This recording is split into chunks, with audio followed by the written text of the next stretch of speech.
Hey there, it's Eric. I was just having an interesting conversation that I thought was worth sharing. It relates to similarities between endurance events and this crazy COVID quarantine situation that we've all been in for the last 7 months. So there's actually a lot of similarities in the approaches that you can take with a mindset strategy that can help. So if you're doing an endurance event, whether it's a marathon or a 10K or a 5K, what you don't want to constantly be doing is thinking about how much longer to the finish line, right? So the technique there tends to be think about the next mile or the next half mile, or I'm going to run to that telephone pole. Break it down into these much smaller chunks that are much more manageable. That same logic can apply to how we're operating in our own life during this COVID situation, where our structure and our uncertainty of routines and when we're going to see friends and family, all that stuff is always just up in the air, which can be somewhat overwhelming. Not to mention if you factor in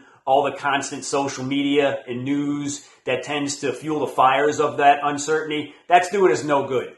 But if we think about the things that we can control in our own life, take our own goals every week, make things much more manageable, and set these little mini milestones for us in our own life, psychologically, it does give us some of that feeling of control back and structure in how we're managing our day-to-day routines.